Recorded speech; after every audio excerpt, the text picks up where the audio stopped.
The Killer, directed by David Fincher, is a movie that might get stuck in your head for quite some time.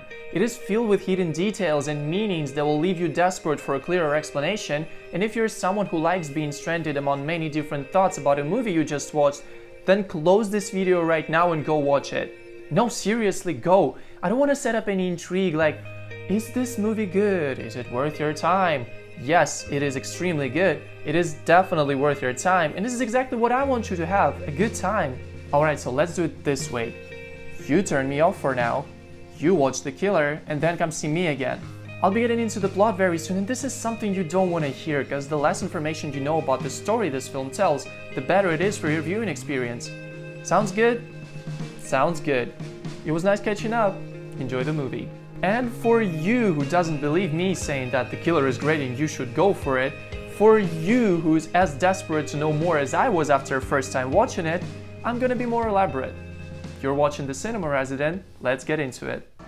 I find music a useful distraction. A focus tool. Keeps the inner voice from wandering. The movie opens up in Paris, where we are introduced to the killer himself. Well, not him really, but his mind.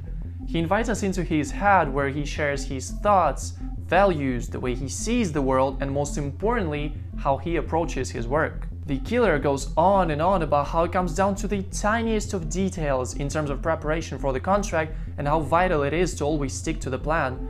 This and several other rules are going to be mentioned by him over and over again throughout the film, just like if he's teaching the viewer how to become an ultimate hitman like he is. Watching a pretty lengthy preparation sequence where every action is done with precise accuracy while listening to the killer's internal monologue about attention to detail, redundancies, and staying calm and focused gives a solid sense of confidence in him. With every passing minute of the first act, he is being portrayed more and more as a true professional who always gets the job done. And how frighteningly unexpected it is to see this tall, fragile tower of build-up collapsing in a split second by just one thing. A missed shot and the biggest mistake a hitman can ever commit, killing the wrong person. This leads us to the first question we want an answer to. Is he not that much of a pro? Or is it just that no matter how good you are with planning, there will always be something that goes unplanned? Or perhaps just didn't obey his rules to the fullest, which resulted in such a terrible mess. This and many other questions are gonna haunt your mind for a really long time. You see, I only watched 2 trailers for this movie prior to its release date, knowing nothing about the plot whatsoever. So based on these trailers, I was fully expecting something like this. A cold-hearted and experienced killer completes contracts, dealing with obstacles on his way, or perhaps a personal conflict of his own.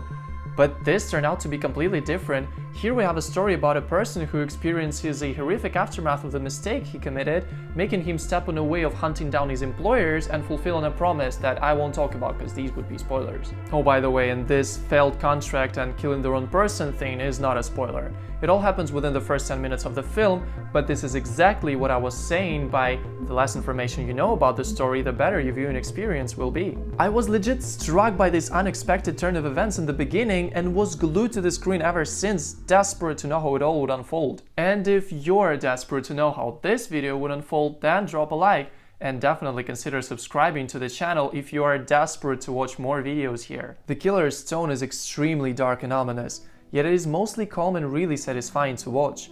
The overall narrative heavily relies on the protagonist's mind that we never leave throughout the film. His never-ending thoughts give us slight insights about his personality, but we still have no opportunity to discover much stuff about him. His methodical, surgically accurate approach to every situation makes us believe that he indeed is incredibly intelligent, resourceful, and experienced professional. And this is what it takes to succeed speech that is repeated multiple times throughout the film serves as a sort of a main message of the story. This is how good you must be at this type of job. This is how redundant, calculating, patient, cold, and smart is required to be an expert killer. The other thing this movie relies on are dialogues, which brings us to the side characters the killer interacts with. None of them feels out of place. Each serves a purpose. Some just provide valuable information, whereas the others are essential milestones on the protagonist's vengeful path. The most memorable for me is definitely the character played by Tilda Swinton. She just has this magical ability to instantly grab your mind and never let go of it from the beginning to the very end of her appearance on screen, making you listen to everything she says, extremely attentive and never look away from her. And the protagonist himself, a nameless killer with a strict moral code that helps him succeed and survive. He doesn't have any opinion, he doesn't take any sides, he's cold, precise and determined. Him being nameless is a perfect way to depict one of his rules, which is not to be memorable. His multiple fake identities show that by having many different faces, he truly is an unrecognizable nobody. He uses all the modern services of comfort to his advantage, like casually ordering a card scanner via Amazon for an easier infiltration. Why the hell not? He relies mostly on his head, but not his hands, and by that I of course mean his physical capabilities. Michael Fassbender's outstanding performance brought us a really believable depiction of a totally soulless, incredibly intelligent and deadly person. I am so over the moon seeing him returning to the movies. When it comes to talking about the beautiful stuff this movie has, it is absolutely impossible not to mention its visual style. Almost every scene heavily lacks light, which is an obvious tool to make the atmosphere feel grim and menacing.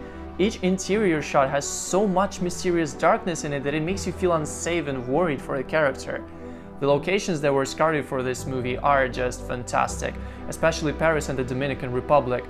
Furthermore, they're all scattered across the globe, which might reference to a point that no matter the distance, the killer is willing to get to everyone involved. Another key instrument in this ensemble is a brilliant direction of photography that perfectly represents the killer's state of mind at specific moments. For instance, in the moment of control, the camera is either slow or static, whereas in the moments when everything goes sideways, the movement is rapid and shaky. This is something that we don't necessarily notice, yet it is something that we feel and connect with somewhere deep in the subconscious. This is what it takes if you want to succeed. The Killer is such a multidimensional movie with so much stuff to uncover and think about that you're simply unable to catch all of that by watching it just once. I watched it twice personally, and my second time was far better than the first one because I was literally seeing things I haven't noticed before. This is a movie that gets better each time you rewatch it. So what is it really trying to say? Does it guide us to becoming ultimate killers? Does it tell a story about revenge?